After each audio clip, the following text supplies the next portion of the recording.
Sampurasun, Rampes. Om Swastiastu, Namo Buddhaya. Selamat pagi dan salam kebajikan bagi kita semua. Perkenalkan kami, tim Dimifili dari SMK Negeri 1 Karawang. Perkenalkan saya Safa Urayu. Saya Dede Putri Dedi Haryana. Saya Indri Stila. Dan satu tim kami, Fridia Septiadi.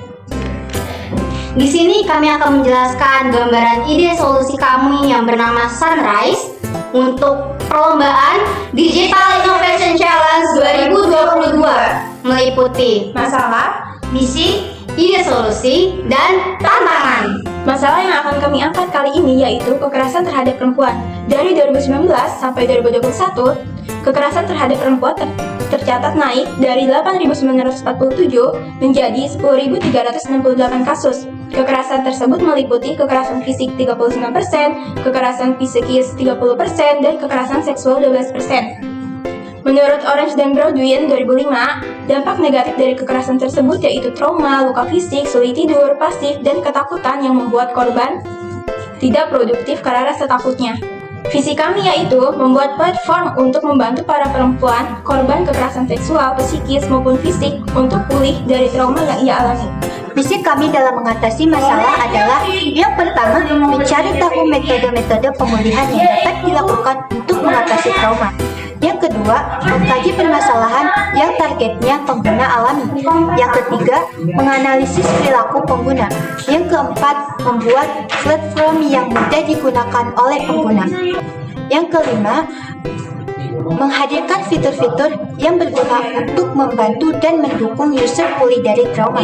Yang keenam, membantu pengguna untuk lebih mengenal dan mengerti dirinya. Dan yang terakhir, membangkitkan kembali semangat pengguna untuk berekspektasi dan berkarya. Oke, jadi di sini aku bakal jelasin ide solusi apa yang kami rancang untuk mengatasi masalah yang sudah Oke, jadi di sini aku bakal jelasin gambaran ide solusi yang udah kita rancang untuk mengatasi masalah trauma pada perempuan akibat kekerasan seksual, fisik maupun psikis.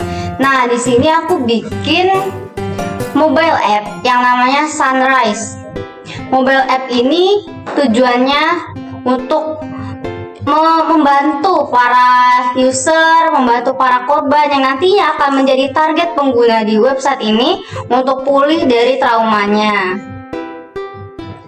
Oke, apa aja sih fitur yang bakal ada di Sunrise ini? Pertama, fitur ketahui diri kamu yang akan diimplementasikan di halaman beranda dan halaman dashboard. Yang kedua, fitur kursus dan misi.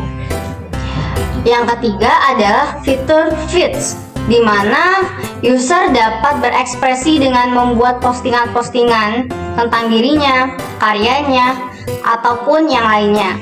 Oke, kita mulai kupas tuntas dari fitur ketahui dirimu di halaman beranda. Oke, jadi ini adalah halaman beranda. Yang pertama ini adalah tampilan awal halaman beranda, di mana di awal ini user bakal diarahkan untuk mencatat wawasan hariannya, meliputi gejala apa sih yang ia rasakan hari ini. Yang kedua, perasaan apa yang ia rasakan hari ini. Dan yang ketiga, aktivitas apa yang ia lakukan sekarang.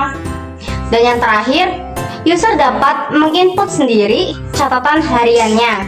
Selain itu, ada juga waktu tidur dan air minum. Nah, di halaman beranda awal ini juga, user dapat melihat kursus dan misi apa saja yang sudah dia kerjakan, yang sudah dia lakukan. Dan ketika user ingin mencatat wawasan hariannya, user bisa mengklik simbol plus yang ada di sebelah kiri atas. Lalu akan muncullah halaman kedua ini. Di halaman kedua ini, user tidak perlu sulit catat satu-satu lagi, tapi sudah per item.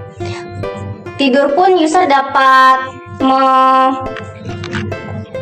untuk tidur user dapat menentukan dia tidur jam berapa, bangun jam berapa, nanti akan tersimpulkan dia tidur berapa jam. Minumnya, user tinggal klik tanda tambah di sebelah kanan, maka jumlah air minum yang ia minum akan tertampil di sebelah kiri. Dan kita bisa lihat item-item suasana hati, gejala, aktivitas fisik, dan catatannya. Jika user sudah menginput, maka di halaman selanjutnya user akan terlihat sebuah maskot yang melambangkan perasaan yang ia input hari itu. Nah, jadi dalam fitur beranda ini merupakan salah satu halaman di mana fitur ketahui dirimu itu diimplementasikan. Tujuannya agar user dapat mengetahui, mengerti tentang dirinya sendiri. User dapat lebih aware, dapat lebih perhatian, dapat lebih tahu dia itu gimana sih, apa sih yang harus dia lakukan untuk mengatasi masalah yang terjadi di dalam dirinya. Nah, oke, kita masuk ke halaman dashboard. Di halaman dashboard ini, data-data yang sebelumnya user input, data wawasan harian itu akan disimpulkan di halaman dashboard ini. Yang pertama, gejala-gejala yang paling sering dia alami akhir-akhir ini. Dan yang kedua, grafik dari perasaannya dan gejalanya. Nah, misalnya si user itu merasa cemas, si user itu sulit tidur, maka nanti sistem akan memberi rekomendasi kursus dan misi apa sih yang bisa user kerjakan untuk mengatasi masalah yang ia alami itu. Dan sistem juga memberikan rekomendasi dokter yang sedang online yang merujuk pada masalah yang dialami user. Siapa tahu user juga ingin berkonsultasi dengan ahlinya untuk mengatasi masalahnya. Oke, yang kedua adalah fitur kursus. Fitur kursus ini terdiri dari kursus meditasi, yoga, keagamaan, dan topik-topik lainnya. Adanya fitur kursus ini adalah agar user dapat langsung mempraktekkan suatu metode pada dirinya sehingga impact atau dampak dari apa yang saya praktikkan dapat terjadi secara real.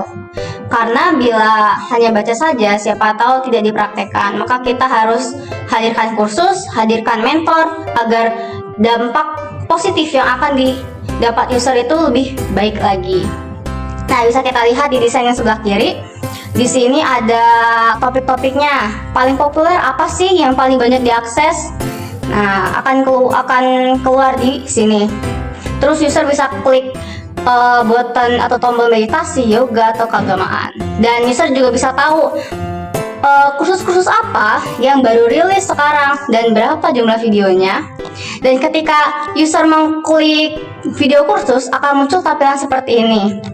Judul kursusnya, siapa yang membuat, siapa mentornya, lalu deskripsinya, dan user dapat melihat video-videonya.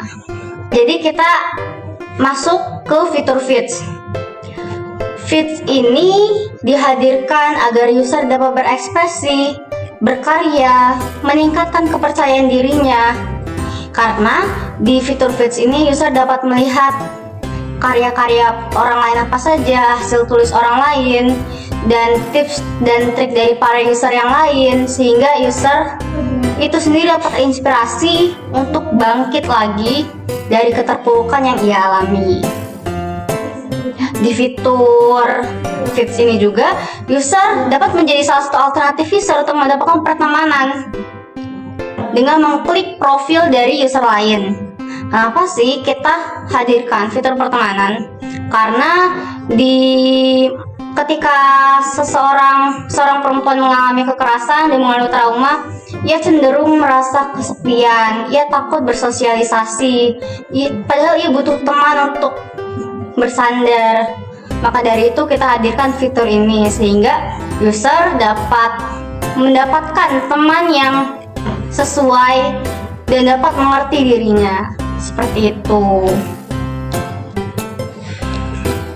Dan oke, segitu guys semua. Segitu penjelasan gambaran ide solusi dan wireframe kami. Terima kasih. Wassalamualaikum warahmatullahi wabarakatuh.